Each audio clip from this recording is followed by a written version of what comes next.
እግዚአብሔር ከአባታችን ከጌታችንም ከኢየሱስ ክርስቶስ ጸጋና ሰላም ለእናንተ ይሁን። ክብር ለጌታ ይሁን። ሁላችሁም ሰላም ብላችኋለሁ። ፕሮግራማችን በዚህ ሳምንት የሚሆነው ኢቫንጀሊካል ፌዝ ወይም ወንጌላዊ ክርስትና ምን ላይ ነው የሚንጠለጠለው፣ ምንድን ነው የሚለውን ለመመልከት እንሞክራለን። በ5 ቀናቶች ውስጥ ጸልየን ፕሮግራማችንን መጀመር እንችላለን። እግዚአብሔር መሐሪ ሞገስ ያለው ታጋሽን ባለብዙ ቸርነትና እውነት እስከ 1000 ትውልድ ድረስ ምሕረትህን የምትጠብቅ ለኃጢአተኛ ለወደቀ ለተጣለ የሰው ልጅ በፍቅርህ ልጅህን የላክ ጻድቅ ጌታ እናመሰግናለን። አንተ ታላቅ አምላክ ነህ፣ ኃያል አምላክ ነህ። በፊትህ ሊቆም የሚችል ማንም የለም። የቁጣህንም ትኩሳት ሊያስታግስ የሚችል አንድም የለም። ስጋ ለባሽ በሙሉ በፊትህ ከንቱ ነው። አንተ ሰውን በአምሳልህ በምሳሌ ፈጠርከው። በመልካምነትህ ፍቅርህንና ክብርህን አካፈልከው። ሰው ግን አልታዘዝም አለ። ሰው አመፀ፣ ሰው ወደቀ፣ ሰው ረከሰ። ከዚህም የተነሳ አንተ ጻድቅ፣ እኛ ርኩስ ሆነን በእኛና በአንተ መሃል የጥል ግድግዳ ተፈጠረ። እያንዳንዳችን እንደ በጎች ተቅበዝብዘን ጠፋን።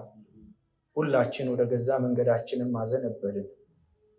አንተ ግን በዘመንህ ጊዜ ፍቅርህ አስገድዶህ ልጅህን ኢየሱስን ላክልን። ልጅህም ከሴት የተወለደ ከሕግም በታች የተወለደ በዘመኑ ጊዜ ከሕግ እርግማን ሊዋጀን የመጣ ጻድቅ ነበረ። በእርሱም ተንኮል አልተገኘበትም፣ አፉንም አልከፈተም። እኛ ግን እንደተመታ በአንተም እንደተቀሰፈ ቆጠር ነው። እርሱ ግን ስለ ኃጢአታችን ቆሰለ፣ ስለ በደላችንም ደቀቀ። የደህንነታችን ተግሳጽ በእርሱ ላይ ነበረ፣ በእርሱ ቁስል እኛም ተፈወስን። የእግዚአብሔር ልጆች እንባል ዘንድ እንዴት ያለውን ፍቅር እንዳሳየህን አየን። እውነትና ምሕረትህን አዋደድህ፣ ጸጋህን ለኃጢአተኞች አፈሰስህ። ይሄ ውድ የሆነ ዜና ገብቶን ዛሬ በፊትህ አለ። እናመሰግንሃለን ጌታ ሆይ። በጎነትህን ስናስብ መስቀልህን፣ ፍቅርህን እናስተውላለን። ተባረክ ጌታ ሆይ። መንፈሳዊ እንሆን ዘንድ፣ በጌታ እንሆን ዘንድ፣ የእግዚአብሔር ልጅ እንሆን ዘንድ ልጅህን ኢየሱስን ስለላክልን ከፍ በል። ይህን የወንጌል እውነት በዚህም ሳምንት እንማራለን። አብራለን ጌታ ሆይ። ኤፌሶን መጽሐፍ ምዕራፍ 3 ቁጥር 14 ላይ ቅዱስ ጳውሎስ ለኤፌሶን ለሚገኙ ቅዱሳን ተንበርክኮ አባትነት ከሚሰየምበት ከአብ ፊት ሲጸልይ የክርስቶስን ፍቅር ለማወቅ ትበረቱ ዘንድ እንዳላቸው እግዚአብሔር ሆይ በልጅ በኩል ለዓለም ዲስፕሌይ ያረከውን ፍቅር እንድንረዳ ልቦናችንን እንድታነቃ ጸልይ። እግዚአብሔር ሆይ የወንጌል እውነት ይብራል፣ ጸጋ ይብዛል። ለአዳማጮቼ ማስተዋልን፣ ጸጋን፣ ጥበብን ስጥ። ለእኔም ለተናጋሪው ጸጋን፣ ጥበብን ስጥ። እነሱ ቁጭ ብለው ሲያዳምጡ እኔ ቆሜ እንዳዳምጥህ ጌታ ሆይ አንተ እንድትናገረን ጸለይ። በኢየሱስ ስም አሜን። ወንጌላዊ ክርስትና በተመለከተ ነው የምንወያየው። መግቢያዬን የተወሰነ ለመናገር ሞክራለሁ። ወንጌላዊ ክርስትና የምትከተል ቤተክርስቲያን ብዙ ድልነሽነት፣ ብዙ ታምራትና ብዙ የዓለምን የጉዞ አቅጣጫ ማስቀየር የሰርክ ግብሯ ሆኗ ኖራለች። ቤተክርስቲያን በቃሉ ስልጣንና በመንፈስ ቅዱስ ኃይል አማካኝነት ትውልድን እየታደገች ኖራለች፣ ትኖራለች። ቤተክርስቲያን በክርስቶስ ኢየሱስ አማካኝነት የተጠሩ የቅዱሳን ስብስብ ስትሆን የመጀመሪያ ዋና አንገብጋቢ አገልግሎቷ ዋጃዊ አገልግሎቷ ነው፣ ወይም ሪዴምቲቭ ሚኒስትሪዋ ነው። ይሄም የጨለማ አሰራርን በቃሉ ብርሃን መግለጥ፣ የታሰሩትን በወንጌል እውነት መፈታት፣ ለቀንበር ላለባቸው ደግሞ የቀንበራቸው እስራት መውደቅ ምክንያት እየሆነች ትገኛለች። በኢትዮጵያ እንኳን የምትገኘዋ ወንጌላዊት ቤተክርስቲያን የተለያዩ ዲኖሚኔሽን የተለያዩ ቤተ እምነቶች ቢኖሯት እንኳን በ1960ዎቹ 1% የማይሞሉ ወንጌላዊ ክርስትና የነበራቸው ማህበረሰብ ዛሬ ላይ 35 ከመቶ አካባቢ እንገምታለን። ያው ማንን አካቶ እንደሆነ ጥያቄ ውስጥ ቢገባ የደርግ መንግስት ከመውደቁ በኋላ አብዛኛው ሰው ወደ በሱዳንና በኬንያ ሲጠፋ የቀረውም ሰው ደግሞ ቸርች ነው የገባው። እናንተ አልነበራችሁም፣ እኔ ስለነበርኩ አውቃለሁ። እና ብዙ አይነት ስቃይ አሳልፋለች እቺ ቤተክርስቲያን። አሰቃቂ የሆነ እመቃ ውስጥ ነበረች። ሳፎኬቲንግ የሆነ ፔን ውስጥ ነበረች። ስቃይ ውስጥ ያልፉ ነበረ። ጓዳ ለጓዳ የሚርመሰመሱ የአናሳዎች እምነት ተብሎ ሌብል ተደርጎ ወይም ተሰይሞ ነበረ። ዛሬ ግን በእግዚአብሔር ረድኤት በየአደባባዩ፣ በየጎዳናው፣ በየቴሌቪዥኑ የእግዚአብሔርን ወንጌል የምንሰብክበት እድል አግኝተናል። ይህም ደግሞ ክብር ለኢየሱስ ይሁን። የምንሰብክበት እድል አግኝተናል። ቤተክርስቲያን አድጋለች። የጸሎት ቤቶች ሰፍተዋል። ቴሌቪዥኖች አሉን። ብዙ ሰዎች መንፈሳዊ መጽሐፍትን እየጻፉ ነው። ብዙ ክሩሴዶች ይደረጋሉ። ብዙ ኮንፈረንሶች አሉን። ከዓመት ዓመት ሚሊዮን ተከታዮችም አሏት ወንጌላዊት ቤተክርስቲያን እና በአንድ ወቅት ለምንጠቀመው ቃል ይቅርታ የምናምንቴዎች እምነት ይባል የነበረ በዋጃው የአገልግሎቷ በያዘችው የእግዚአብሔር መንግስትን የማስፋት አሳይመንቷ ብዙዎችን በማዳኗ ዛሬ በሚሊዮኖች የምንከተላት ቤተክርስቲያን ሆናለች። ለዚህም ክብር ለእግዚአብሔር ይሁን። ከሪዴምቲቭ ሚኒስትሪዋ ጎን ለጎን ከዋጃው የአገልግሎቷ ጎን ለጎን ሶሻል ኮንስትራክቷም ቀላል የሚባል አይደለም። ማህበረሰብ ላይ ያመጣችው ተጽዕኖ፣ የማህበረሰብ ግንባታ ላይ ያሳደረችው ሚና ቀላል የሚባል አይደለም። በወንጌላዊት ቤተክርስቲያን አማካኝነት ትምህርት ቤቶች ተከፍተዋል፣ ኤንጂኦዎች ተከፍተዋል። ኮምፓሽን በሚባል ብዙ ወላጅ አልባ ህፃናት አድገዋል። ብዙ ሆስፒታሎች፣ ብዙ የውሃ መጠጦች ተከፍተዋል። ማህበረሰቡ እንደ ማህበረሰብ እንዲነቃ ወንጌላዊት ቤተክርስቲያን ብዙ ውለታ አላት። ይቺ ሀገር ራሱ የወንጌል አማኞች ውለታ አለባት። ክብር ለኢየሱስ ይሁን።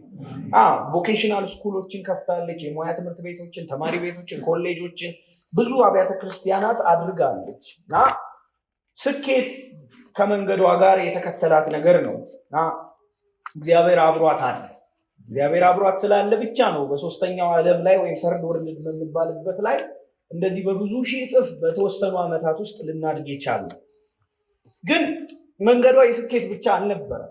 ቤተክርስቲያን ተግዳሮቶች ነበሯት፣ መገፋቶች፣ እንግልቶች ተላቀዋት አያውቁም። ቃሉም እንደሚል በክርስቶስ ኢየሱስ እግዚአብሔርን እየመሰሉ ሊኖሩ የሚወዱ ሁሉ ምን ይላል? ይሰደዳሉ። ስለዚህ ፐርሲኪውሽን፣ ስደት አንዱ የተከተላት ጉዳይ ነው። ኢቫንጀሊካልስ ብዙ ተሰደዋል፣ በተለይ በደርግ ዘመንና ከዛ በፊት በነበረው ጊዜ። ከእርሱ በላይ የጎዳት ግን ከውጫዊ ተግዳሮቶቿና እንግልቷ በላይ የጎዳት ውስጣዊ ተግዳሮቶቿ ናቸው። የኢትዮጵያ ወንጌል አብያተ ክርስቲያናት ህብረት የቴዎሎጂ ኮሚሽን በ2009 ላይ አጥንቶ ባወጣው ሪሰርች መሰረት የኢትዮጵያ ቤተክርስቲያን 3 ችግሮች አሉባት መሰረታዊ ብሎ አስቀምጧል። ከሱ ቃል በቃል ጠቅሼ ይናገራሉ። አንደኛው አስተምህራዊ ዝንፈት ነው። ሁለተኛው የህይወት ጥራት ጉድለት ነው። ሶስተኛው የመሪነት ልህቀት መውደቅ ወይም ውድቀት ወይም መዋዠቅ ነው። አስተምህራዊ ትምህርት መዛነፍ አለው፣ የህይወት ጥራት ጉድለት አለው፣ የመሪነት ደግሞ ከደረጃው በታች መገኘት አለው። እኔ ይህንን በማጠናበት ወቅት ሁለቱ ታች ያሉት ከአንደኛው ነው የሚወለደው ብያለሁ። ይሄን ያልኩት እኔ ነኝ፣ እነሱ አላሉም እዛ ላይ ወረቀታቸው ላይ። እኔ ግን ምን አልኩኝ? ሶስቱን ሳይ ኦኬ የህይወት ጥራት ጉድለትም የመሪነት ልህቀት ውድቀትም ሊነሳ የሚችለው ከትምህርት ዝንፈት ወይም ደግሞ ከመጽሐፍ ቅዱስ ስታንዳርድ ከተቀመጠው ርቱ እምነት መንሸራተት ሲኖር ነው ብዬ የራሴን እይታ አስቀምጫለሁ። ለዛም ነው የዚህን አሳይመንቴን የምወጣው እና ይሄ ርቱ እምነት የምንለው ወይም ኦርቶዶክሲ የምንለው ርቱ እምነት የምንለው ትክክለኛ ጤናማ እምነትና እይታ ማለት ነው። ጤናማ እይታ፣ ጤናማ ከዛ ደግሞ ጤናማ እምነት ማለት ሲሆን ርቱ እምነት በሌለበት ጤናማ የክርስትና እምነት፣ ጤናማ የክርስትና እይታ በሌለበት ጤናማ የክርስትና ልምምድ ሊኖር አይችልም። ጤናማ ርቱ የሆነ ኑሮ፣ ርቱ የሆነ ምልልስ ኦርቶፕራክሲ በክርስቲያኖች ዘንድ ሊገኝ አይችልም። ትክክለኛ የሆነ የህይወት መውጣትና መግባት መመላለስ እንዲኖር ትክክለኛ እምነት ሊኖር ያስፈልጋል። ተቀደሱ የሚል ትምህርት በሌለበት ቅድስና ኢንተርቴን ሊደረግ አይችልም፣ ወይም ቅድስና በመሃላችን ሊንሸራሸር አይችልም። ኦርቶፓቲም እንደዛው ነው። ርቱ የሆነ መሻት፣ ርቱ የሆነ ቀናይነት እንዲኖር ርቱ የሆነ እምነት ሊኖር ያስፈልጋል። ለጌታ ያለን ቅናት የፈለገውን ያህል አሪፍ ቢሆን ብንንገበገብ ሞትኩልህ ልቀቀልልህ ነው እስከምንል ድረስ እንዲህ ቢያደርገን እንኳን ትክክለኛ የክርስትና እይታም እምነትም እስከሌለን ድረስ መንሸዋረር ነው የሚሆነው ህይወታችን፣ ወይም ኑፋቄ ውስጥ እንገባለን። ኑፋቄ ወይም አንኦርቶዶክስ ማለት ደግሞ የተቀየጠ ካለው ጤናማ ስታንዳርድ ወይም መለኪያ የወረደ እንደማለት ነው። አንድ ኑፋቄ ማለት አንድን ነገር ለሁለት ከፍሎ ማመን ማለት ነው። በጥርጣሬና በማመንታት ማመን፣ የተሰናከለ የተቀየጠ እምነት ማመን ማለት ነው ኑፋቄ ማለት። ይሄንን የሚከተል ሰው ደግሞ መናፍቅ ይባላል። እምነቱ ልክ ያልሆነ ልምምዶቹና መሻቱ በሱ እይታ እንኳን ልክ የሆነ ቢመስለው እንኳን እምነቱ ልክ አይደለምና ልምምዱም ይስታል፣ ከዛ ደግሞ መሻቱንም ይስታል። ይሄ ሰው ምን ይባላል? መናፍቅ ይባላል። ይሄ የመናፍቃን ልምምድና አስተምህሮ አስተንትኖ ብዙ ወንጌላዊት ቤተክርስቲያንን እየጎዳት አለ በዚህ ዘመን። ሁለተኛ ጴጥሮስ ምዕራፍ 2 ቁጥር 1 ላይ ታስታውሱ ከነበረ ቅዱስ ጴጥሮስ ሐሰተኛ ነቢያት በሕዝቡ መካከል ነበሩ፣ በእናንተም መካከል ደግሞ ሐሰተኛ አስተማሪዎች ምን ይላሉ? ይሆናሉ አለ። ስለዚህ ሐሰተኛ አስተማሪዎች በሙሴ ጊዜ ነበሩ፣ ነቢያት ሐሰተኛ ነቢያት በኤልያስ ጊዜ ነበሩ፣ በኤርሚያስ፣ በሕዝቅኤል፣ በሚክያስ፣ በጌታ በኢየሱስ ክርስቶስም ጊዜ ነበሩ፣ በሐዋርያት ጊዜ ነበሩ፣ አሁንም አሉ ሐሰተኛ አስተማሪዎች አሉ። ስለዚህ ሐሰተኛ አስተማሪዎች አሉ ማለት ሐሰተኞች ናቸው ስንል ከኛ ውጪ ናቸው እያልን ሳይሆን እኛ የምንጠቀመውን ቃላት የሚጠቀሙ እኛ ያለንበት በረት ውስጥ ለመኖር የሚመሳሰሉ ስለሆኑ ኑፋቄ በዘመን ብዛት ያልጠፋ አደጋ ነው። በእኛም ዘመን አለ። የእኛም ዘመን እንዲህ ባለው አደጋ ላይ ይገኛል። የሰው ወንጌል አለ። ውድቀታችን ግልጽና አሁናዊ ነው። ከዚህ የተነሳ ክሮስሮድ ላይ ወይም መንታ መንገድ ላይ ነው ያለ ነው። መንታ መንገድ ላይ ለቆሙት ሕዝበ እስራኤል እግዚአብሔር ከተወሰኑ ሺህ ዓመታት በፊት የሰጣቸው አምላካዊ ምክር ዛሬም ለእኛ የሚሰራ ስለሆነ ከኤርሚያስ መጽሐፍ ምዕራፍ 6 ቁጥር 16 አነባለሁ። እግዚአብሔር እንዲህ ይላል። እግዚአብሔር ራሱ ነው እየተናገረ ያለ። በመንገድ ላይ ቁሙ፣ አንደኛ ተመልከቱም፣ ሁለተኛ የቀደመችውንም መንገድ ጠይቁ፣ ሶስተኛ መልካሚቱ መንገድ ወዴት እንደሆነች ይወቁ፣ በእርሷም ላይ ሂዱ፣ ለነፍሳችሁም እረፍትን ታገኛላችሁ አለ እግዚአብሔር። ስለዚህ አምላካዊ ምክሩ አንደኛ ቁሙ፣ ሁለተኛ አስቡ፣ ከዛ ጠይቁ የትኛዋ ነች መልካሚቱ መንገድ የሚለው፣ ከዛ ደግሞ እሷን ብቻ ተከተሉ። ይሄን ካረጋችሁ ምን ታገኛላችሁ? ለነፍሳችሁ እረፍትን ታገኛላችሁ። እና ለነፍሳችን እረፍት ደግሞ እንድናገኝ የጠራን አንድ አካል አለ፣ ጌታ ኢየሱስ ይባላል። እሱን እንማራለን። ሐዋርያው ቅዱስ ጳውሎስም በአንደኛ ቆሮንቶስ ምዕራፍ 15 ቁጥር 1 እና ቁጥር 2 ላይ ወንድሞች ሆይ የሰበኩላችሁን ደግሞም የተቀበላችሁትን በእርሱም የቆማችሁበትን ደግሞ የምትድኑበትን ወንጌል አሳስባችኋለሁ ይላቸዋል። ስለዚህ ለአዲስ ኪዳን አማኞች እንዲቆሙ፣ እንዲጠይቁ፣ እንዲያስቡ፣ እንዲከተሉ የተፈለገው መንገድ ወንጌል ይባላል። እና ሐዋርያው ወንድሞች ሆይ ሰብኬላችኋለሁ፣ ሰብኬላችሁ ደግሞ ተቀብላችሁት ስታበቁ ቆማችሁበታል፣ ከቆማችሁበት በኋላ ደግሞ ድናችሁበታል፣ ደግሜ እነግራችኋለሁ ያስፈልጋችኋል ይላቸዋል። ይህ ወንጌል ላይ የምንጎረምስበት የምናድግበት ጉዳይ ስላልሆነ ዛሬም እነግራችኋለሁ ለነፍሳችሁ ረፍት የምታገኙት በዚህ ብቻ ነው ይለናል ሐዋርያው ቅዱስ ጳውሎስ። እና እኔም በዚህ አምላካዊና ሐዋርያዊ ምክር ተመርኩሼ በዚህ ሳምንት የምናደርገው ነገር ቢኖር ወንጌሉን ነው የምንነጋገረው። መስቀሉን፣ ሞቱን፣ ምትክነቱን፣ የኢየሱስን የማዳን ስራ፣ የማዳን ትሩፋቱን ወይም በረከቶቹን፣ ዋጃው አገልግሎቱን ለመመልከት እንሞክራለን። በሚኖሩን 5 ቀናት ውስጥ ብሉያትን፣ ነቢያትን፣ ወንጌላትን፣ የሐዋርያትን መልእክታት ለማየት እንሞክራለን። በዛ ውስጥ ያለውን የወንጌል ትምህርቶች ይሄን ለመወጣት ለእኔም ጸጋ ይብዛልኝ፣ ለእናንተም ጸጋ ይብዛላችሁ። እና በዘመን ብዛት ይሄ ወንጌል ነው የነፍስ ረፍት የምናገኝበት ተባብለናል። በዘመን ብዛት ብዙ ኃያላን ይሄ ወንጌል ላይ ተነስተዋል። ሐሰተኞች ተፈራርቀዋል። ሞቱንና ትንሣኤውን ሚናውን ሊፈቱም ሊያቃሉም የተነሱ ብዙ ሐሰተኞችም አሉ። ለዘብተኛ መምህራንም ተነስተዋል። በእሳት መካከል፣ በዘመን እሳት መካከል ተፈትኖ ግን እንደ ወርቅ የወጣ ወንጌል ስላለ ይሄንን በመማር ውስጥ ለነፍሳችን እረፍትን እናገኛለን። አሜን። በብልሃት የተፈጠረ ተረት ስላልተከተለ፣ ክሌቨርሊ ዲቫይስድ ስቶሪ ስላልተከተለ፣ ግርማውን አይተን የበራልንን ወንጌል ተረት አይደለምና ዛሬም እንሰብከዋለን። ክብር ለእግዚአብሔር። ስለ ጌታ ስለ ኢየሱስ የምንወያይ ይሆናል። ስለ ወንጌል የምንወያይ ይሆናል። ታውቃላችሁ መጽሐፍት በሙሉ ስለሱ ያወራሉ። ጌታ ኢየሱስ ከሞት ከተነሳ በኋላ ይህንን አጽንቶ ተናግሯል። ከነቢያት፣ ከመጽሐፍት፣ ከመዝሙራትም ስለ እርሱ የተጻፉትን እየጠቀሰ ምን አላቸው? አስተማራቸው ይላል። እና እኔም በዛው አግባብ በብሉያት፣ በወንጌላት፣ በሐዋርያት ስራና በነቢያት በትንቢተ ኢሳይያስ ውስጥ ያሉትን የወንጌልን መልእክቶች ለመናገር የመሞክር ይሆናል።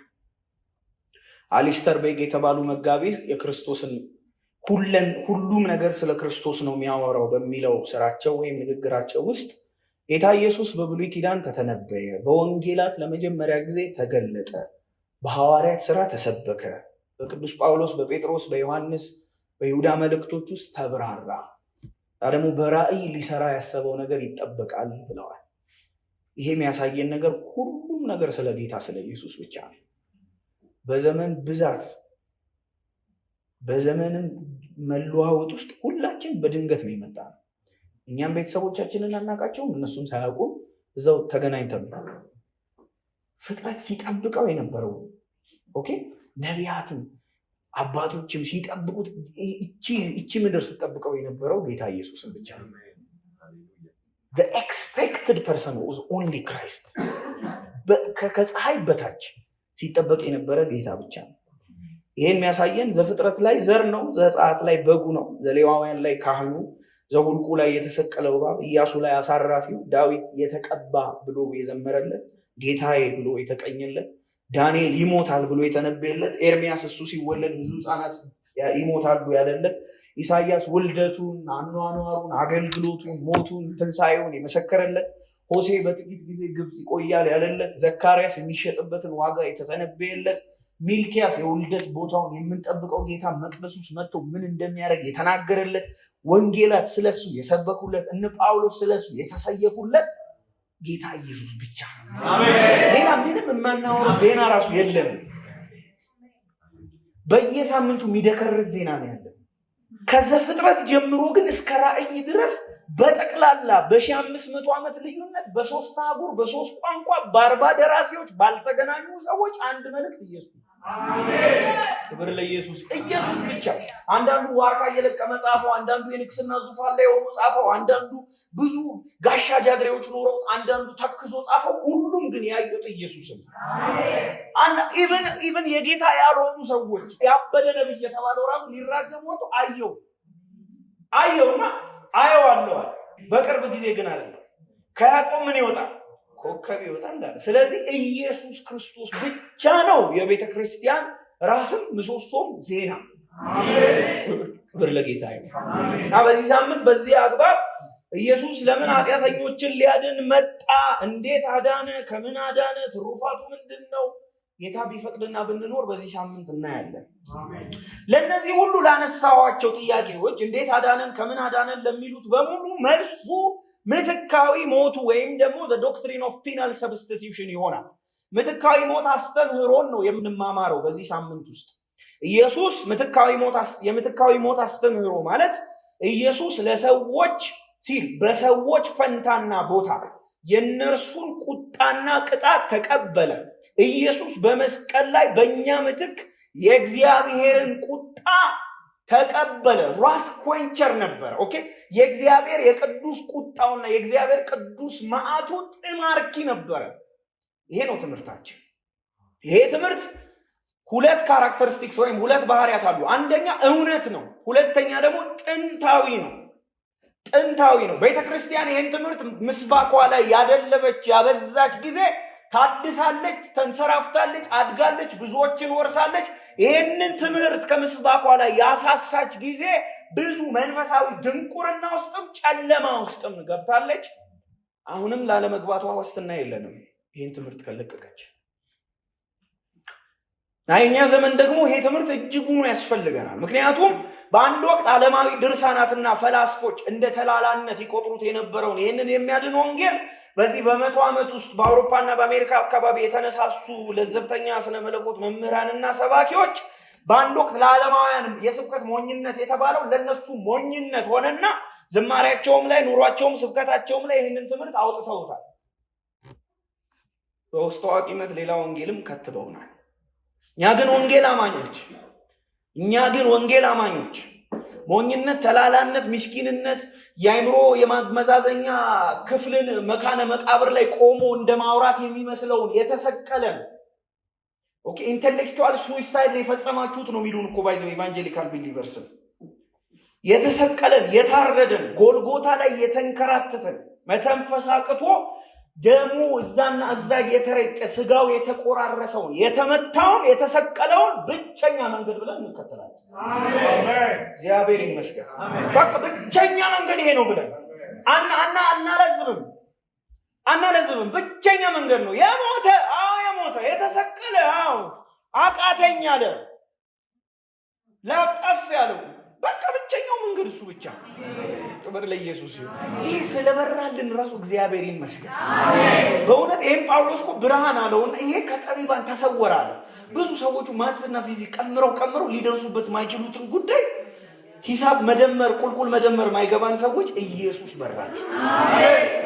በእውነት እኮ ነው የምነግራችሁ። ይህ መንፈሳዊ ብርሃን ነው። እንኳን በራላችሁ።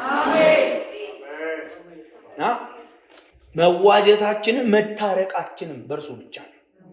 ሪደምፕሽን ወይም አቶነመንት ወይም መዋጀት ይሄ የኢኮኖሚክስ ቃል ነው። የዕብራይስጥ ትርጉሙ ኪፑር ይለዋል። ዋጋ መክፈል፣ መግዛት፣ ማንጻት ማለት ነው። አቶነመንት ወይም መዋጀት ይሄ የምናወራው የምትካዊ ሞቱ በረከት ትርጉሙ የራስ የነበረ የሄደ ሌላ ባለቤት፣ ሌላ ስርዓትና ሌላ ጌታ የነበረውን ነገር የሚመጥነው ዋጋ ከፍሎ መልሶ የራስ ማድረግ ማለት ነው። ጌታ ይህንን ስለ አገልግሎቱ በግልጽ ተናግሯል። ማርቆስ ወንጌል ምዕራፍ 10 ቁጥር 45 ላይ የሰው ልጅም ሊያገለግልና ነፍሱን ለብዙዎች ቤዛ ሊሰጥ እንጂ እንዲያገለግሉት ምን አለ አልመጣም አለ። ቤዛ ልሆን ልዋጃችሁን የመጣሁት አለ ጌታችን። ቅዱስ ጳውሎስም ይሄንን በትክክለኛ እይታ ስለተመለከተ አንድ እግዚአብሔር አለና በእግዚአብሔርና በሰው መካከል ያለው መካከለኛ ደግሞ አንድ አለ፣ እርሱም ሰው የሆነው ክርስቶስ ኢየሱስ ነው። ራሱንም ለሁሉ ቤዛ ምን አለ ሰጠ። ይህም በገዛ ዘመኑ ምስክርነቱ ነበረ አለ። ስለዚህ በትክክል አንደርስታንድ አድርገዋል እነዚህ ሰዎች። ጴጥሮስም በደንብ አንደርስታንድ አድርጓል። አቶነመንት ማለት ወይም መዋጀት ይሄ ካታለጌ በግሪኩ ኪፑር ደግሞ በዕብራይስጡ ለኛ ለአማኞች አንደኛ ጴጥሮስ ምዕራፍ 1 ቁጥር 18 ደግሞ ጴጥሮስ ሲነግረን ከአባቶቻችሁ በወረሳችሁት በከንቱ ኑሯችሁ በሚያልፍ ነገር በብር በወርቅ ሳይሆን ነውርና እድፍ እንደሌለው እንደ በግ ደም በክቡር የክርስቶስ ደም እንደተዋጃችሁ ታውቃላችሁ ይላል። ስለዚህ ለኛ አቶነመንት በክቡር ደሙ የተደረገ በቤዛነቱ የተከወነ ውስጡም ደግሞ በዋጋ መግዛት ብቻ ሳይሆን ማንጻትንም መቀደስንም ይዟልና ክርስቶስ በቤዛዎታዊ አገልግሎቱ በአቶነመንቱ በደሙ የዋጃቸውን በመንፈስ ቅዱስ ይሞላቸዋል፣ ሕጉን በልቦናቸው ይጽፋል፣ ይቀድሳቸዋል፣ የራሱ አድርጓቸዋልና አገልጋዮቹም ያደርጋቸዋል። መዋጀት ከመቀደስ ከመንጻት ጋር የተገናኘ ነው። ያም እግዚአብሔር ቢረዳን ይሄንን ምትክነቱን አዳኝነቱን የምንወያይ ይሆናል። እግዚአብሔር በክርስቶስ መስቀል ላይ ለጠላቶቹ ፍቅሩን ዲስፕሌይ ያደረገበት ያ ጎልጎታ የተባለ አደባባይ በዚህ ሳምንት እንዲበራልን ደግሞ የምርን ለኔ ጸሎቴ ነው። እግዚአብሔር ለእናንተም ለኔም ያብራልን። ምትካዊ ሞቱን እንመለከታለን። የክርስቶስ ምትካዊ ሞት የቆየ ነው። በዘፍጥረት ውስጥ ታውቃላችሁ፣ ኮባ ለብሰው ምንም ከብርድ የማያስጥል ነገር ለብሰው ሳሉ እግዚአብሔር በእነሱ ቦታ አረደላቸውና አለበሳቸው። ምትካዊ ሞቱን ያመለክታል። እኔ ደግሞ ዛሬ እንደ አሳይመንት ከፔንታቱክ ውስጥ የዘጸአት መጽሐፍ ላይ የሚገኝን የኢየሱስን ምትካዊ ሞት የምንወያይ ይሆናል እና የትምህርታችን ርዕስ የፋሲካው በግ ልንለው እንችላለን። ዘጸአት መጽሐፍን ስንመለከተው መሰረታዊ የዘጸአት መጽሐፍ ትምህርቱ የእስራኤል መለቀቅ ነው። የእስራኤል ልጆች ሕዝብ መለቀቅ ወይም ኤክሶደስ ወይም ዘጸአት ነው። ታውቃላችሁ ዘጸአት መጽሐፍ ምዕራፍ 1 እንደሚነግረን ዮሴፍን የማያውቅ አዲስ ንጉሥ ተነሳ፣ እንደዚህም አለ የእስራኤል ልጆች ሕዝብ ከኛ ይልቅ በርትተዋል፣ ከጠላቶቻችንም ጋር አብረው እንዳይወጉን ብሎ ፖለቲካል የሆነን ምክንያት በሰጠ ሴንስ ስፒሪቹዋል የሆነን ወይም መንፈሳዊ ውጊያን ይጀምራል። አስጨነቋቸው፣ ኑሯቸውንም አመረሩባቸው ይለናል። ከዛ ደግሞ ሲያይልም ወንድ ልጅ በሙሉ ምን ይገደል አለ። አዋላጆች ግን እግዚአብሔርን ፈርተው መሸሸግ እንደጀመሩ ተምረናል። ከዛ በኋላ ከሌዊ ወገን አንድ ሰው ሄዶ ሚስት አገባ፣ ወለደም። ሚስትየውም ልጁ መልካም እንደሆነ አየች፣ 3 ወርም ሸሸገችው። ከዛ በኋላ ግን መሸሸግ ባልቻለች ጊዜ አሳልፋ ውሃ ላይ ሰጠችው። የፈርዖን ልጅም አነሳው፣ ያም ልጅ አደገ። አባቱ ልጅ ብሎ ተተኬ ብሎ አዘጋጀው እናቱ ግን ባለፈው እንደተወያየ ነው አንተ ዕብራዊ ነህ እያለች ሌላ ትምህርት ትከትበት ነበር። የሰውዬ እድሜውም ለትምህርት ደረሰ፣ ተማረ፣ አደገ። ሙሴ የሚባል ሰው ነበር። ስለ ሙሴ ማውራት አሳይመንቴ ስላልሆነ ነው ቶሎ ቶሎ የምለው እዚህ ላይ። ኋላ ላይ ሙሴ ግብፃዊ ገደለ፣ ሸሸ። እዛ በኋላ ሲፓራ የምትባልን ሴት አገባ። የበግ ጠባቂ ነበር፣ ራእይንም አየ። እዛም በኋላ ምዕራፍ 3 ላይ እግዚአብሔር ሙሴን ጠራው፣ እግዚአብሔር ሙሴንም ተናገረው። ምዕራፍ 4 ላይ እግዚአብሔር ለእስራኤል ልጆች ሄደ፣ አሮንንም አገኘው። ሙሴና አሮንም የእስራኤል ሽማግሌዎች አናገሩ። ህዝቡም በእግዚአብሔር አመነ። በእግዚአብሔር አመነ። የእስራኤልም ልጆች እንደተጎበኙና ጭንቀታቸው እንደታየ በሰሙ ጊዜ አጎነበሱ፣ ሰገዱም ይለናል መጽሐፍ። ምዕራፍ 5 ላይ ሙሴ ደግሞ እግዚአብሔርን በመታመን የእግዚአብሔርን መልእክት ለፈርዖን አደረሰ። ህዝቤን ልቀቅ፣ እንዲያገለግለኝና እንዲያመልከኝ ህዝቤን ልቀቅ፣ አልያ ፍርድና ቁጣ ይመጣብሃል አለው። ፈርዖንም እምቢ አለ፣ ደነደነም። እግዚአብሔርም የግብፅ ምድርን በተለያዩ መቅሰፍቶች መታ ይለናል። እነዚህ መቅሰፍቶች የደም መቅሰፍት፣ ጓጉንቸር፣ ተባይ፣ የእንስሳት እልቂት፣ እባጭ፣ በበረዶ ተመቱ፣ በአንበጣ መንጋ፣ በጨለማ በብዙ አይነት ተመቱ። ተሞከረ። ፈርዖን አለቅም አለ። ፈርዖን ሊለቅ የሚችለው በበጉ ደም ብቻ ነው፣ ሌላ በምንም አይለቅም። ፈርዖን ዘላለሙን ያውጣታል እንጂ ያለ በጉ ደም አይለቅም፣ በበጉ ደም ብቻ እና እነዚህን ታምራቶች በሙሉ ተሞከረበት። ፈርዖን የሚሰማ ደንድኗል። በምዕራፍ 12 ላይ የዛሬው ውይይታችን ይሄ ነው የሚሆነው። በምዕራፍ 12 ላይ የመቅሰፍቶች ሁሉ ማብቂያ፣ የነፃነት ደውል፣ የእስራኤል የዘመን ብዛት፣ ሰቆቃና እስራት ማብቂያ ፊሽካ ተነፋ። ደስ የሚለኝ ታሪክ ነው። በዚህ ምዕራፍ ላይ 4 ነገሮች በ51 ቁጥሮች ውስጥ ይገኛሉ። 4 ትምህርቶች አሉ። 51 ቁጥር አለው። 51 ቁጥር ኤክስፖዝ ማድረግ የዛሬ አሳይመንት ይሆናል። አንደኛ ፋሲካ በውስጡ አለ። ፋሲካ ምንድን ነው እንባባላለን። ሁለተኛ በዕለቱ በፋሲካው ዕለት በግ የሌለው ምትክ የሌለው ምን ያገኘዋል የሚለውን እንወያያለን። ሶስተኛ በዕለቱ በግ ያለውና ምትክ ያለው ምን ያገኘዋል የሚለውን እንመለከታለን። አራተኛ የፋሲካው ማስታወሻ በሚል የምንመለከት ይሆናል። አንደኛ ፋሲካ ምንድን ነው የሚለውን እንመልከት። ፋሲካ ወይም ፓስኦቨር እግዚአብሔር በቁጣውና በፍርዱ በህዝቡ መካከል ሲገለጥ ምትክ የሌላቸውን ሲቀጣና ሲፈርድባቸው ምትክ ያላቸውን ደግሞ ስለ እነርሱ የሞተውን እያየ አይቶ እያለፈ ሲሄድ ማለት ነው። ፋሲካ ማለት ለእስራኤል ልጆች እግዚአብሔር በቁጣውና በፍርዱ በመዓቱ በህዝቡ መሃል ሲገለጥ ምትክ የሌላቸውን ደም ያልተቀባላቸውን እየቀጣና እየገደለ እየፈረደባቸው ሲያልፍ ምትክ ያላቸውን ደግሞ በእነርሱ ፈንታ ስለ እነርሱ የሞተውን የታረደውን ስላየ ወይም እያየ አልፎ ሲሄድ ማለት ነው ፋሲካ ማለት ነው። ክብር ለኢየሱስ ይሁን። በቃ ደሙን እያየ አልፎ ይሄዳል። የመጀመሪያው ፋሲካ ለእስራኤል ልጆች የተደረገው በዘጸአት መጽሐፍ ምዕራፍ 12 ከቁጥር 1 እስከ 20 ባለው ውስጥ ነው። ፋሲካ የዓመቱ መጀመሪያም ሆኖላቸዋል ለእስራኤል ልጆች።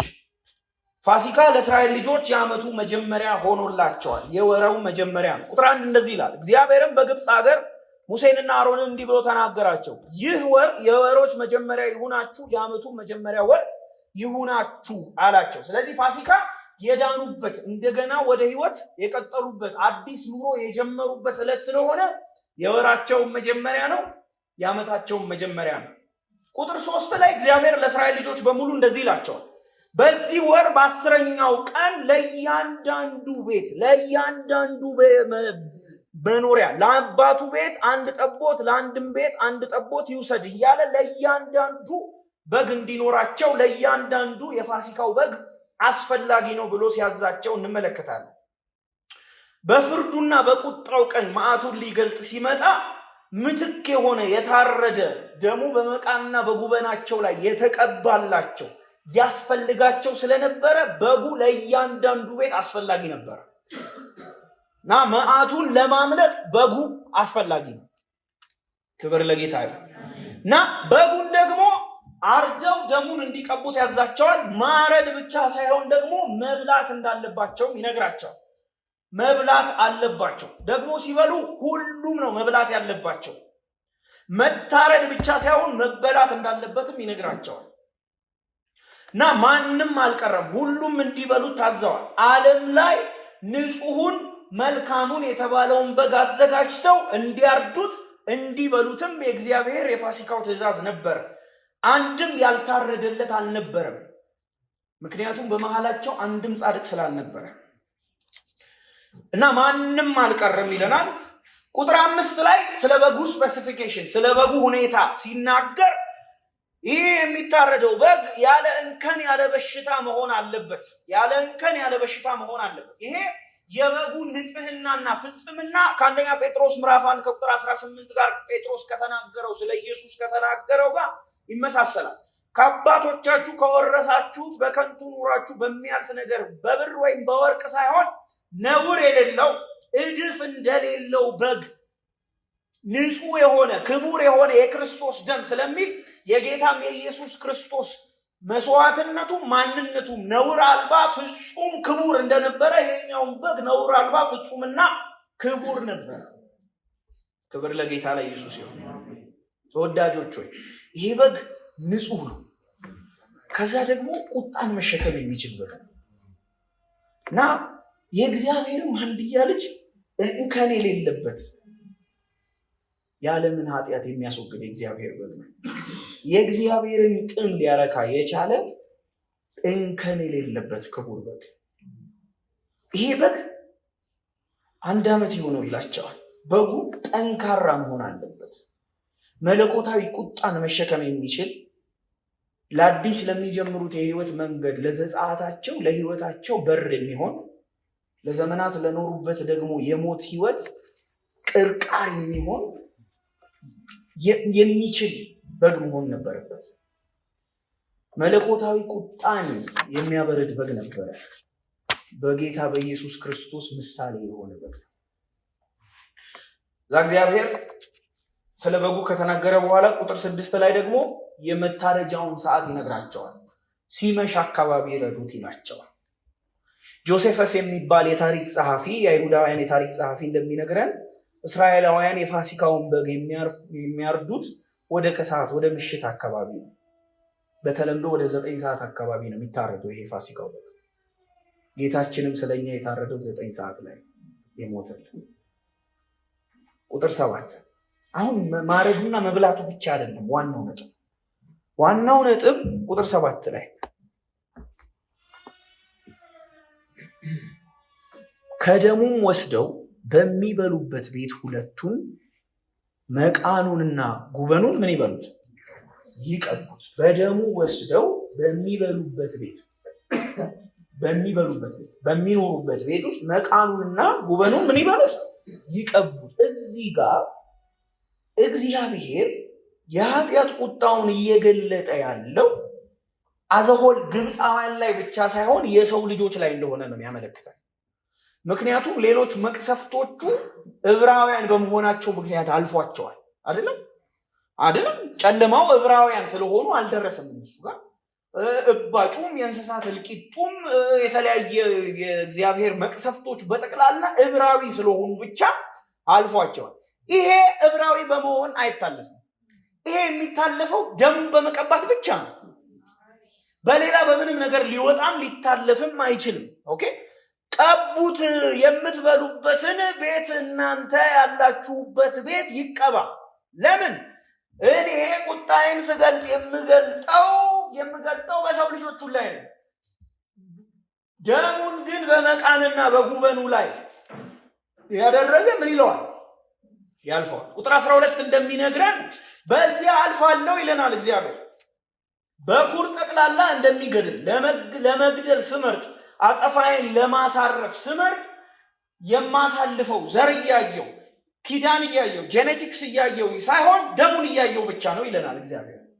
አጥፊው ምን እያለን ያለው? እኔ አላቅም። እኔ ማቀው ማተርፈው ደሙን የተቀባውን ብቻ። የእግዚአብሔር ቁጣ በኃጢአተኛ ላይ ሲገለጥ ያንን ቀን ሊያልፍ የሚችለው የበጉን ደም በሩ ላይ የቀባ ብቻ። ክብር ለኢየሱስ ይሁን። ከሚመጣው ቁጣ ሰው መዳን የሚችለው ከበጉ ደም የተነሳ ብቻ።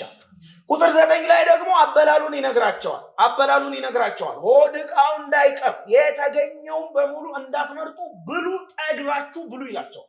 ለምን? ይሄ በግ ምንም የሚጣል እንከን የለውም። የሞተው ስለታረደ ነው፣ ስለታመመ አይደለም። ታሞ አይደለም ይሄኛው በግ የሞተው፣ እያነከሰ ስለሆነ ወይ በቃ እዛ ጉድጓድ ውስጥ ከሚገባብን እንረደው ብለው አይደለም ያረዱት። እነሱ ላይ ስላለው በኃጢአት ጭቅቅት ስላደፈው ማንነታቸው እግዚአብሔር በኃጢአተኛ ላይ ደግሞ ስለሚያሳርፈው ቅዱስ ቁጣ ሲል በእነሱ መካከል ገብቶ የታረደ ስለሆነ ምንም የሚቀር የለም፣ ጠቅላላ ብሉት አላቸው። ሆድ ዕቃ ሳይቀር ነው የሚበላው። ቁጥር 11 ላይ ደግሞ ስትበሉ አበላላለሁ ይላቸዋል። አበላላለሁ። ኦኬ። ሌላ ጊዜ ሰው በጋርዶ በበዓል ሰሞን ቀበቶ ፈቶ እየተጫወተ ቡና እየጠጣ እየተሳሳቀ እንደሚበላው አይነት አበላል አይደለም። ወገባችሁን ታጥቃችሁ ጫማችሁን በእግራችሁ አስራችሁ በትራችሁን በእጃችሁ ይዟችሁ ለጉዞ እንደተዘጋጀ ሰው ብሉ ይላቸዋል። ፈጥናችሁ ብሉ ይላቸዋል። አበላሉ ራሱ እንካ ጉረስ፣ ኧረ እባክህ ጉረስ የተባባላሉ። ቶሎ ቶሎ ነው መብላት ያለባችሁ። ለምን? ይሄ የእግዚአብሔር ማለፊያ የእግዚአብሔር ፋሲካ ስለሆነ ተዘጋጅታችሁ ለጉዞ ተዘጋጅታችሁ አይታችኋል። ሊጠግቡ ከርሳቸውን ሊሞሉ ሳይሆን ለሚጀምሩት አዲስና ሕያው መንገድ ጉልበት የሚሆናቸውን ነገር ነው እየበሉ ያሉት። ተዘጋጅታችሁ ለተስፋው ቃል ወደ ተገባለት ምድር እንደሚሄድ ሰው እንደ እግረኛ እንደ ተጓዥ እንደ መናኝ ብሉ። የችኮላ ብሉ። ወገባችሁን ታጥቃችሁ ብሉ። ጫማችሁን እስራኤል ያንቀል ራት አበላሉ ራሱ ደናቂ ነው። ጠቅላላ በትሩን ይዞ የሚበላው ጠቅላላ ወሬ ራሱ የለም። እዛ ሰዓት ላይ የበጉ ስጋ እየተበላ ነው ያለው። ብሉ። በጉ ማለፊያችሁ ብቻ አይደለም፣ ትጥቅም ስንቃችሁም ነው። በጉ አንድም ቁጣ ያሳልፋል፣ አንድም ደግሞ ወደ ተገባላቸው ኪዳን ወደሚሄዱባት ከተማ እንዳይራቡ፣ እንዳይከሱ፣ እንዲበረቱ፣ እግሮቻቸው እንዲበረቱ፣ አጥንቶቻቸው እንዲለመልሙ፣ ጉልበታቸው እየበረታ እንዲሄድ ስንቃቸው ነው በጉ። አንተ ኢየሱስ ክርስቶስን በዚሁ አግባብ ከቁጣ መዳኛችን ብቻ ሳይሆን ወደ አዲሱ ቤታችን የምንሄድበት በበላነው ቁጥር የሚያጠነክረን አጥንታችንን የሚያለመልም ጉልበታችንን የሚያበረታ ኢየሱስ እንጀራችንን መንገዳችንን። ለዛ ነው እኮ ኢየሱስ አበላቸውና አብልቷቸው ሲያበቃ እኔ አለ ከሰማይ የወረድኩ ምንድን ነኝ? እንጀራ። ከዛ እኔ ደግሞ ምንድን ነኝ? መንገድ። ለምትራመዱት ጉዞ የሚያስፈልገን ማን ነው? ኢየሱስ። ጠቅላላ የዛ ቀን እስራኤል ቀበቶውን ታጥቆ መሳቅ የለ፣ ማላገጥ የለ፣ ወይኔ ጀርባይን ዛሬ ተገርፌያለሁ እስቲ ይኸው በባዝሊን ይሸው ራሱ የለም። ያን ቀን በዓላማ ነው የሚበሉት። እንደተዘጋጀ ሰው ብሉ አላቸው። ታጥቃችሁ ወገባችሁን ታጥቃችሁ ጫማችሁን አስራችሁ በትራችሁን በእጃችሁ ይዛችሁ እንደ ተጓዥ እንደ መናኝ። ቁጥር 12 ላይ እኔ እመጣለሁ ይላቸዋል። እመጣለሁ እኔም በዚያች ሌሊት በግብፅ ሀገር አልፋለሁ። በግብፅ ሀገር ከሰው እስከ እንስሳ ድረስ በኩሩን እገላለሁ። በግብፅም አማልክት ላይ ሁሉ ፈርዳለሁ። እኔ እግዚአብሔር ነኝ፣ እፈርዳለሁ አለ። እፈርዳለሁ። በምመጣበት ቀን የአብርሃም ዘር መሆንህ መገረዝህ አያድንህም። በጉን መብላትህና በጉን መቀባት ብቻ ነው የሚያድንህ አላቸው። በዚያ መካከል ተላላ እስራኤል በጉን ባይለጥፍ ጥፋት ያገኘዋል። ምክንያቱም የእግዚአብሔር ቁጣ የነደደው ግብፃውያን ላይ ብቻ አይደለም። እስራኤል የትኛው የተሻለ ሕዝብ ሆኖ ነው? እንደ እስራኤል ደግሞ የእግዚአብሔርን ልብ ዝቅ ያደርጋል እንዴ? ቁጥር 13 ደግሞ ምልክት የሚሆናችሁን ነገር ልንገራችሁ ይላቸዋል። ደሙ ባላችሁበት ቤት ለእናንተ ምልክት ይሆናችኋል። ደሙንም ባየው ጊዜ ከእናንተ ምን እላለሁ? አልፋለሁ፣ አልነካም። አልፋለሁ። ደሙ ለእስራኤል የመዳን ከጥፋት የመጠበቅ ምልክት ነው። እግዚአብሔር ቁጣው መዓቱ ለኃጢአተኛ ያለው ቅዱስ የሚንበለበል መቅሰፍቱ አይቶ የሚያልፈው የበጉን ደም ሲያይ ብቻ ነው። የእግዚአብሔር ቅዱስ ቁጣ የእግዚአብሔር ንጹህ መዓት የነደደው በግብፃውያን ላይ ብቻ ሳይሆን በእስራኤላውያን ላይ እንደሆነ የምናውቀው እንደ ሌሎቹ ዝም ብሎ በእስራኤላዊነታቸው አልታገሳቸውም። እግዚአብሔር ቁጣውን ከገለጠ ማን ጻድቅ ነው? ማንም። በፊቱ ማን ይቆማል? ማንም። የበጉ ደም ያስፈልጋቸው ነበር። ኃጢአታቸው ዝቅጠታቸው እኩል ነው ከግብፃውያን ጋር። እንደ ሌላው መቅሰፍት ይህንን በዘራቸው አላመለጡትም። ይህን መቅሰፍት የሚተላለፈው ሰው በበጉ ደም ብቻ ነው። በራቸው ላይ ደሙን ሲያይ ያልፋል። በኃጢአታቸው መቀጣት ያለባቸው የእግዚአብሔርን ልብ ዝቅ የሚያደርጉ እነዚህ የታበዩ እግዚአብሔር እንዲህ የመገባቸው አለቃ ሾመን ወደ ግብፅ እንመለስ ምናምን የሚያመልኩት አማልክት ግብፅ ምድር ወጥተው የለም ያለ በረሃ ሄደው ዞር ዞር ሲሉ ጣዖት የለም፣ ህዝብ የለም። ወለቅ ወለቅ አድርገው እንደዚህ ወለቅ አድርገው ጠፍጥፈው ለፈጠሩት ፈጥረህናል ለሚሉ ምስኪኖች እንዴት ይሄ ቁጣ አለፋቸው አትለኝም? በበጉ ደም ብቻ ነው ያለፋቸው። እነዚህ የልብ ትዕቢታቸው ከአቅማቸው በላይ የሆኑ ሰዎች እግዚአብሔር መልካምነቱን እየሰጣቸው ግብፃዊነት ውስጣቸው ለተጠናወታቸው እቡያውያን እግዚአብሔር እንዴት ምህረት አረገ ብትብል በበጉ ደም። የበጉ ደም ኃይል አለው። ክብር ለኢየሱስ። ዮሐንስም በዮሐንስ ወንጌል ምዕራፍ 1 ቁጥር 29 ላይ እንደዚህ አለ፣ እንከን የሌለበት የእግዚአብሔር በግ አለ። ራእይ መጽሐፍ ምዕራፍ 5 ቁጥር 9 ላይ ታርዳልና ይሉታል ሲዘምሩ፣ በደምም ለእግዚአብሔር ከነገድ ከቋንቋ ከወገን ዋጅተህ ለአምላካቸው ካህናት መንግስት ምናምን አደረግካቸው ይላል። ይሄ በዘጸአት ምዕራፍ 12 ላይ የታየው በግ ለእውነተኛው የዓለምን ኃጢአት ለሚያስወግደው የእግዚአብሔር በግ ማሳያ ወይም ጥላ ነበረ። ቅዱስ ጳውሎስ ይህንን እንደዚህ ይነግረናል። የእኛ ደግሞ ፋሲካችን ክርስቶስ ምን ብሎልናል? አወር ፓስኦቨር። ኢየሱስን ደሙን ሲያይ ብቻ ነው እግዚአብሔር ቁጣውን የሚያሳልፈው። እግዚአብሔር የፋሲካውን በግ ለክርስቶስ ማሳያ አድርጎ አሳይቶታል። ክርስቶስ ማለፊያችን ነው። መቅሰፍታችንን ያሳልፈናል። በእኛ ላይ የሚንበለበለውን የዕዳ ጽሕፈት ሽው ብሎ እንዲያልፈን ያደረገን ኢየሱስ ብቻ ነው። ከበጉ ደም የተነሳ ብቻ ነው። እኔ በጌታ አምሳሉን ደግ ነበርኩ ምስኪን ነበርኩ ምን ልል ሰዎች በሙሉ አልነበርንም። የፋሲካው በግ ነው ምህረት ያወረደልን። ቁጣና መዓታችንን የተሸከመ አልነበርንም። መጽሐፍ እንደሚል በአንዱ አለመታዘዝ በአዳም አለመታዘዝ ወደቅን፣ ታሰርን። ግብፅ ጥላ ለሆነለት ባርነት አሁን በማይታዘዙ ልጆች ላይ የሚሰራው መንፈስ አለቃ ባሪያዎች ነበርን። እንደ ጌታ ጠርፎ ይዞን ነበር። ተገዝተን ታስረን ነበር። በሞት ፍርሃት በባርነት ተይዘንም ነበረ። እያንዳንዳችን ወደ ገዛ መንገዳችን አዘን ብለን ነበር። ኃጢአታችን ሊነገረን ይገባል። ሮሜ መጽሐፍ ምዕራፍ 3 ከቁጥር 11 እንደዚህ ይላል፣ ጻድቅ የለም አንድስ እንኳ፣ አስተዋይ የለም አንድስ እንኳ፣ እግዚአብሔርን የሚፈልግ የለም አንድስ እንኳ። ሁሉ ተሳስተዋል። በአንድነት ኮሌክቲቭሊ ነው የማንጠቅም የሆነ ቸርነት የምናደርግም አልነበርም። ጉሮሯችን እንደተከፈተ መቃብር ነበር። አፋችን ሲከፈት እርግማን መራርነት ነው የሞላበት። እግራችን ደም ለማፍሰስ የፈጠነ ነበር።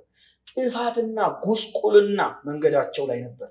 የሰላምን መንገድ አናውቅም። በዓይኖቻችን ፊት እግዚአብሔርን መፍራትም አልነበረም።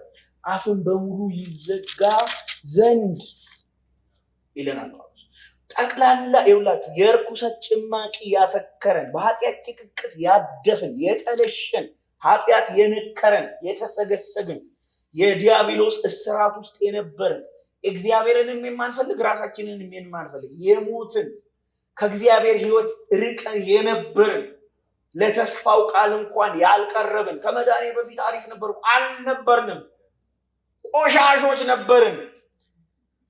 እግዚአብሔር ግን ከዛስ ናሆም መጽሐፍ ላይ ደግሞ እንደዚህ ይለናል። ናሆም ስለ እግዚአብሔር ቁጣ ሲናገር እግዚአብሔር መዓትን የተሞላ ተበቃይ ነው ይለናል። በቁጣው ፊት ደግሞ ማን ይቆማል? የቁጣውንስ ትኩሳት ማን ያስታግሳል? እግዚአብሔር ደግሞ ጻድቅ ነው፣ ኃጢአትንም ኃጢአተኛንም አይደራደርም። እግዚአብሔር ለኃጢአት ያለው አንድ ነገር ነው፣ ቁጣ፣ መዓት። ሊያውም ማንነቱ፣ ጽድቁ፣ ቅድስናው፣ ንጽህናው የሚያስገድደው ቁጣ። እግዚአብሔር ንጹህ ነው፣ ከኃጢአት ጋር አይደራደርም። ሰው ደግሞ ወድቋል፣ ከእግዚአብሔር ፍርድ በታች። ታዲያ እንዴት ነው መፍትሄው ስንለው ጳውሎስ ከእግዚአብሔር ፍርድ በታች ይሆን ዘንድ የሚናገረው ከሕግ በታች ላሉት እንዲናገር እናውቃለን። ሥጋ የለበሰ በእርሱ ፊት ስለማይጸድቅ ነው። ኃጢአት በሕግ ይታወቃልና። ወይኔ ዘጋው፣ የማይጸድቅ ነው ሥጋ ለባሽ። እሺ ከዛ አሁን ግን ለናል ጳውሎስ አሁን ግን አለው። ግን ማፍራሽ ነው ባይዘ ግን አፍራሽ ነው። አረ ግን ስለ ግን ጌታ የተባረከ ነው።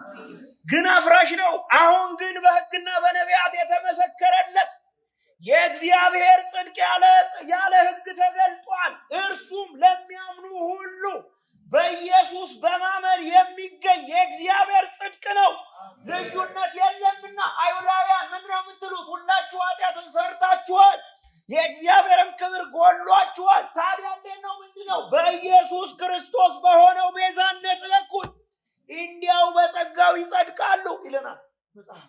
እንዴት ነው? ምንድነው? አይሁዳዊም ረክሷል፣ አይሁዳዊም ወድቋል፣ አሕዛብም ረክሷል፣ አሕዛብም ወድቋል። እግዚአብሔር ጻድቅ ነው። እንዴት ነው የሚዳነው? በኢየሱስ ቤዛነት ነው የሚዳነው ቅዱሳን። እና እግዚአብሔር እያንዳንዱን ቤት በቁጣውና በመዓቱ ሊገናኝ ሲመጣ በኢየሱስ በሆነው ቤዛነት በጉ ስለኛ በታረደው የታረደውንም አምነን በተቀበልነው ደሙም በእኛ ላይ በተረጨው እያየን ብቻ ነው የሚያልፈን። የሰው ቁጣ እኮ ታጥፎ እኮ ይቀየሳል እኮ። የሰው ቁጣ እኮ ተሮጦ ይመለጣል። የማይመለጥ ቁጣ እኮ በኢየሱስ እኮ ነው ያለፍነው። ይኸውላችሁ ቅዱሳን፣ እኔ እናንተን እዚህ ቤት ውስጥ ነው ያለነው። ከሰሜት አካባቢ ያገኘውን በሙሉ ወጀብ፣ አውሎ ንፋስ የተሞላ ትልቅ ቶርኔዶ እየዋጠ ቢመጣ እኔና እናንተ እዚህ ቤት ውስጥ ያለን ከመዋጥ ውጭ ምን አማራጭ አለን? ጣሪያ ላይ ብንወጣ፣ መድረክ ላይ ብንወጣ፣ ፑልፒት ላይ ብንወጣ ይዞት ይሄዳል። ድንገት ግን እዚህ ጋር አስፓልቱ ጋር ሲደርስ ትልቅ ስንጥቃት ቢፈጠር ያ ጠቅላላ እዛ ውስጥ አልገባም። እኔ እናንተስ ምንም ባላደረግነው አልዳንም። በቃ ኢየሱስም ከአዳም ዘር በሙሉ ያገኘውን በሙሉ እየዋጠ የመጣ ኃጢአት የሚባልን ወጀብ ጽዋውን ጠጣልንና አተረፈን። በኢየሱስ ቤዛነት በኩል ሁሉ ምን ይላል? ይጸድቃል። ከዛ ጳውሎስ ቁጥር 25 ላይ እንደዚህ ይላል፣ እርሱም በእምነት የሚገኝ ነው፣ በደሙም የሆነ ማስተሰሪያ አድርጎ አቆመው። ደግሞ ታርዷል፣ ቆሟል። ይህም በፊት የተደረገውን ኃጢአት በእግዚአብሔር ችሎታ ስለመተው ጽድቁን ያሳይ ዘንድ ነው። እስራኤል ኪዳን ቢኖረው እንኳን ሞቱ፣ ፍርዱ፣ መዓቱ አላስመለጠውም። ያስመለጠው ደሙ ብቻ ነበረ። ልክ እንዲሁ የኛም ትምህርታችንም ዝግጅታችን ምንም አላስመለጠንም። ያስመለጠን የበጉ ደም ብቻ ነው። ቁጥር 14 እስከ 20 ድረስ ዘጸአት መጽሐፍ ላይ ስንመለስ እግዚአብሔር ለእስራኤል ሕዝብ በዓል አድርጉ ይላቸዋል። ይሁናችሁ፣ በታላቅ ስርዓት አድርጉ። ለምን? ይህን ቀን አስቡት፣ ቁጣዬንም ምሕረቴንም እኩል የገለጥኩበት ቀን ስለሆነ። እግዚአብሔር ቁጣውን በኃጢአተኛ ላይ ምሕረቱን ለኃጢአተኛ እያፈሰሰ ያየንበት ዕለት ነው ፋሲካ። የእስራኤል ራት ሲዘጋጅ በዓል አድርጉና ደግሞ ስርዓት አድርጉት ይላቸዋል። በየዓመቱ እንደዚህ አድርጉ እያላቸው እርሾ አድርጉ፣ ቂጣ አድርጉ፣ ጋግሩ፣ ብሉ ይላቸዋል። ከዛስ ለምንድን ነው ሲባል ልጆቻችሁ ነገ ሲጠይቋችሁ ቁጥር 26 እና 27 ቁጥሮች ልጆቻችሁ ሲጠይቋችሁ እንዴት እንደዳናችሁና እንዴት እንደወጣችሁ ታስቡት ዘንድ ነው ይላቸዋል።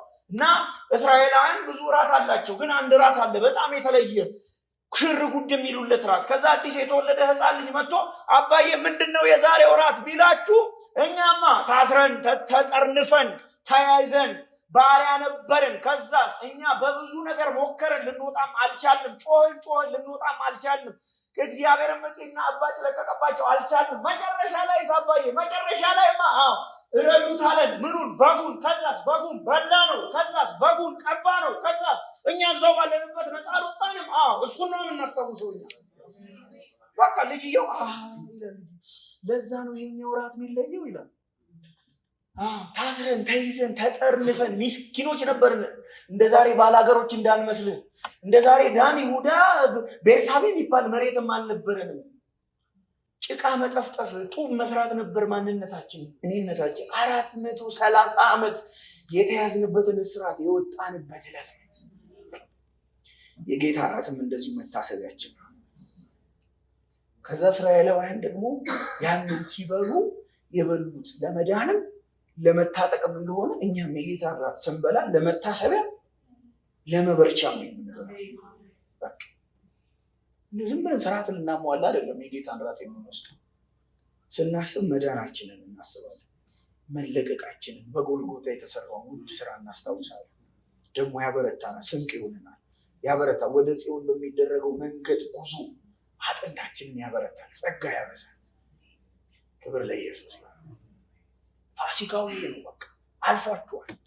መቅሰፍት ቤታችሁ አይገባም። ምንም እናሰብረው ሮብና አርብ ሐሙስ ሌሊት ምናምን የተነሳን መቅሰፍት በምስራቅ መቅሰፍት በምዕራብ እንለው የለም። መቅሰፍታችንን በሙሉ ኢየሱስ እንክትክት ነው ተሰብሮልናል። መስበር በኢየሱስ ምንም ሰብሮ መርገም የለም። ምንም ኮንፈረንስም ካዘጋጀን ስለ ኢየሱስ ልንሰብክ ነው እናዘጋጀን። የምን መርገም ይመስል ኮንፈረንስ መርገማችንን ሰበረው ላይገኝ። ሁለተኛ ምትክ የሌለውስ ምን ይሆናል? የፋሲካው በግን ያልበላ ደሙ የሌለው ከ29 እስከ 32 እንደሚነግረን ፍርዱ ይደርስበታል፣ ይሞታል። እስራኤላውያን ዘራቸውና ግርዘታቸው እንዳላዳናቸው በእነሱ ፈንታ የታረደላቸው እንዳዳናቸው በሙሉ ያ የምትካዊ በግ የሚሆን የታረደ ደሙ በመቃናቸው ላይ ያልተቀባላቸው ሰዎች ግን ሞትን ነው የሚያዩት። ቁጣው አይመርጥም ባይዘው። እስራኤላውያንም ተላላ እስራኤላዊ ካልቀባና ካልበላ አይተርፍም ባይዘው። የሚድነው በበጉ ደም ብቻ። መቅሰፍት አጠቃላይ ተመቱ። ከ29 እስከ 32 ከላይ እስከታች ከፈርዖን ቤት ማንም ለማንም እንዳይደርስ። ማንም እዛኛውን ቤት ለቅሶ ነው፣ እዚህም ቤት ለቅሶ ነው፣ እዛም ይጮሃል፣ እዚህም ይጮሃል። ምንድን ነው? እስራኤል ቤት ብቻ። እስራኤል በትሩን ይዞ ይበላል፣ አይወጣም ራሱ። አቤት ዝም ብላችሁ ኢማጂን አድርጉት። ጎረቤት ይለቀሳል፣ እዛም ይለቀሳል፣ ፈርዖን ቤትም ይለቀሳል፣ ማድ ቤትም ይለቀሳል፣ ከብቶችም ያለቅሳሉ። ሁሉም ነው ያለቅሰው። እስራኤል ብቻውን ይበላል። ዝም ብሎ ነው የሚበላው። ድኖበታል፣ ተመርጧል፣ እግዚአብሔር አውጥቶታል፣ ከቁጣ ድኖታል። ይሄ ፍርድና መዓት በኃጢአተኛ ላይ የተዘጋጀው ዘላለማዊ በቀል ማሳያ ነበረ። አሁንም ደሙ የሌለው በጉ የሌለው በጉን ያልበላ አሁንም በፍርድ ውስጥ አለ። በእግዚአብሔር ልጅ የማያምን አሁን በምንድን ውስጥ ነው? ቁጣ ውስጥ፣ ፍርድ ውስጥ ነው። ተፈርዶበታል። ከፍርድ በታች ይስበኩ ያልዳኑ ሰዎች ፍርድ ውስጥ ናቸው። የእግዚአብሔር ፍርድ ውስጥ ዘላለማዊ የሚንቀለቀለው እሳት በቀሉ ያዘጋጀው ቅዱስ ቁጣ ፍርደኞች ናቸው። የሚፈርድባቸው ሌላ ሰው አይደለም፣ እግዚአብሔር ራሱ ነው የሚቀጣው። ከዚህ የሚድነው የበጉን ደም የተቀባ በጉንም የበላ ብቻ ነው። ስለዚህ ያልበላ ይሞታል፣ የበላ ይድናል። ሶስተኛ ምትክ ያለው ምን ይሆናል? ፋሲካውን የበላ አይፈረድበትም፣ ህይወትን ነው የሚያየው በኢየሱስ ስም። ከቁጥር 33 እስከ 42 ድረስ የሚነግረን ፋሲካውን የበሉት ሰዎች ምን እንደገጠማቸው። ፋሲካውን የበሉ አልተፈረደባቸውም፣ ሞትንም አላዩም። እንኳን እነሱ ሊሞቱ ከብቶቻቸው እንኳን አልሞቱም፣ ህይወትን ያያሉ። ልክ እንዲሁ የፋሲካውን በግ የበላ ኢየሱስ ማለፊያው የሆነለት ሰው፣ ከእግዚአብሔር በክርስቶስ ደም የታረቀ ሰው አሁን ፍርድ የለበትም፣ ለነፍሱ ምስክር አለው። ክብር ለኢየሱስ ይሁን። የእግዚአብሔር ልጅ የሚባልን የልጅነትን ስልጣን አግኝቷል። ህይወት አለው። የተመረቀለት ህያውና አዲስ መንገድ አለ። ሐሴት ያደርጋል ከጥፋት ከዘላለማዊ ጥፋት እግዚአብሔር በክርስቶስ አድኖታል። እና እነዚህ ደግሞ ህይወትን ያዩ አዲስ መንገድ የጀመሩ በልተዋል፣ የለም ጠግበዋል። አሁን ሴናሪዮውን ዝም ብላችሁ ለማሰብ ሞክሩ። እነዚህ በልተዋል፣ በትር ይዘዋል፣ ወገብ ታጥቀዋል፣ ከጥፋት ድነዋል። ለዘመናት ሲበዘብዟቸው የነበሩት ደግሞ ለቅሶ ላይ ነው ያሉት። እነ ፈርዖን ራሱ ንጉሳዊ ፕሮቶኮላቸውም ጋሻ ጃግሬዎቻቸውን በጠቅላላ ነው የጠፉት። ማለቃቀስ ነው የጀመሩት። ወጡ፣ ሂሳባቸውንም ጭምር ነው የተቀበሉት። በዘበዙ ይለናል መጽሐፍ። በዘበዙ፣ ከዛ ወጡ፣ መውጣት ሆነላቸው። አራተኛ ማን ነው ፋሲካውን የሚያስታውስ? ይሄ መጨረሻው ከቁጥር 43 እስከ 51 ድረስ የፋሲካው ማስታወሻ አለ። እግዚአብሔር በሙሴ በኩል በበጉ ደም ስለዳነው ሕዝብ ትእዛዝ ይሰጣል።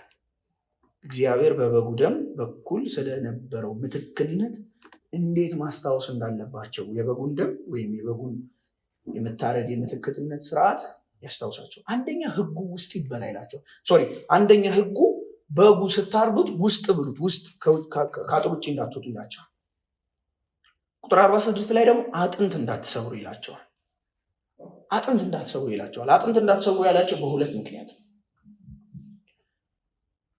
አንደኛ በግ እየታረደ አስቡት፣ በግ እየተሸለተ ሊበላ ለሁሉ ነገሩ ሳይጠነቀቁ ለአጥንቱ ብቻ ነው የሚጠነቀቁት። አንደኛ ዮሐንስ ወንጌል ምዕራፍ 19 ቁጥር 36 ላይ ወደፊት ስለኛ የሚታረደው በግ ብዙ ስቃይ እየደረሰበት ግን አንድም አጥንት ከእርሱ ላይ እንደማይሰበር ማሳያ ነበር። ይሄ ደናቂ ነው፣ ለእኔ ደንቆኛል። በግ እየታረደ ሁለመንተናው እየተፈታታ አጥንቱ አይሰበርም። ሁለተኛ ደግሞ ሮማውያን አሰቃቀላቸው በጣም ጨካኞች ናቸው። በዚህ ሳምንት እናየዋለን። የስቅለትን ስራ የሚሰቅሉበት መንገድ በጣም አስጠሊታ ነው። በጣም እና ሰውን እስከ ሳምንት ድረስ መስቀል ላይ እንዲቆይ አድርገው ነው የሚሰቅሉት። ሲፈልጉ ደግሞ እግሩን ስብር እያደረጉ ነው የሚገሉት።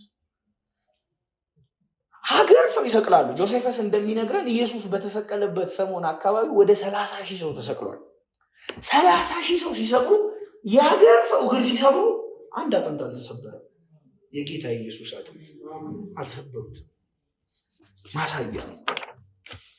ሁለተኛ ሰባብረው እንዳይበሉት የተፈለገበት ምክንያት ሰባብረው ከፋፍለው ነጣጥለው በየቡድን በየግሩፕ እንዲበሉት ስላልተፈለገ ነው። ይህ የሆነበት ምክንያት ይሄ አንድ ማህበረሰብ ከትላልቅ እስከ ትናንሽ በተለያየ ቀን ላይ ለልጆች ውጪም ሊሰጣቸው ይችላል፣ ትራፊም ሊሰጣቸው ይችላል። እዛ መካከል እንደ ባሪያም ቢሆኑ ይለናል ሙሴ፣ እንደ ባሪያም ቢሆኑ ብቻቸውን ነው የሚበሉት፣ ጌቶች ለብቻቸው ነው የሚበሉት። ኦኬ። ያን ቀን ግን የፋሲካው ቀን ይለያል።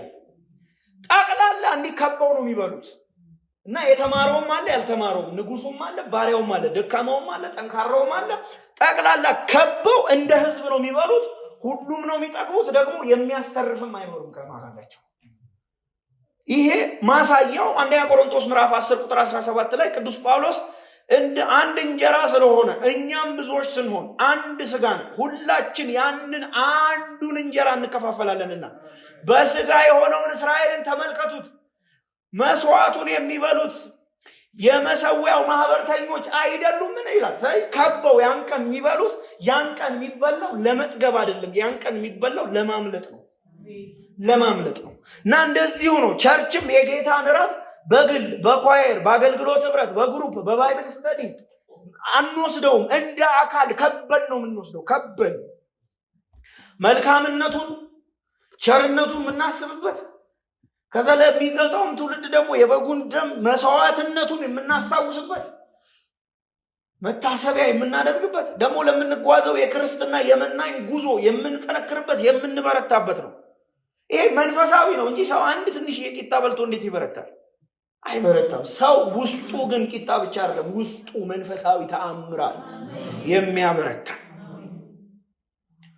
እና ዛሬም ቸርች ከበን ነው የምንወስደው። መልካምነቱን ምንም ባለማድረጋችን ምንም ባላረግንበት ቁጭ ብለን ሳለን ከበጉ ደም የተነሳ ድል የነሳንበትን ታሪክ የምናስታውስበት ነው። የጌታ ምትካዊ ሞት ቫይኬሪየስ ነው፣ ትክክለኛ እውነተኛ፣ ደግሞ ዋጇዊ ነው፣ የሚሰራ ነው።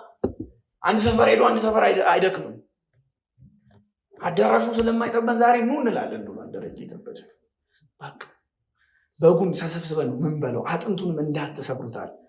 አስቡ ዝም ብላችሁ በቃ እስራኤል በዛ ቀን እስኪጠግብ ነው የሚበላው ከቡ። እኔ እስራኤላውያን ያላቸውን ለቦታ ለራሳቸው ለኔነታቸው የሚሰጡትን ቦታ ዝም ብላችሁ አስቡ። በዛ ዕለት ግን እኔነት ራሱ አይሰራም፣ ፋንክሽን አያደርግም። ሁሉም ትኩረቱ ታጥቋል፣ በትሩን ይዟል፣ በጉ ላይ ነው ትኩረቱ። በግብፅ ቤት የሚሰማው ጩኸት ራሱ ጆሮአቸው ውልብም አይልም። እኛም ከበጉ ደም የተነሳ ከምስክርነታችንም የተነሳ ድል ነስተናል። ስለዚህ ክርስቶስ ፋሲካችን ነው፣ ክርስቶስ ማለፊያችን ነው። ምንም የሚገጥመን መቅሰፍትም መስዋዕትም የለም። የእግዚአብሔር ልጅ ስለኛ ታርዶልናል፣ መካከለኛ ሆኖልናል። ይህን የወንጌል እውነት እንኳን በራል። እግዚአብሔር የአዳምን ዘር በሙሉ ቁጣ፣ ቅዱስ መዓት፣ ቅዱስ የሆነ የፍቅር በቀል ለዓለም ዘር በሙሉ ይዞ ሊያፈሰው ሲል መካከለኛ ገባልን፣ ቤዛ የሚሆነን የታረደልን።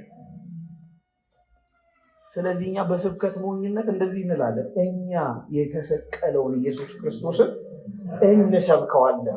ሌላ የምናወራው የሰው ጀብድም ታሪክም የለንም። እግዚአብሔር አሁንም ይችን ምድር በዚህ የክርስቶስ ወንጌል ይሙላት። እንጸልያለን።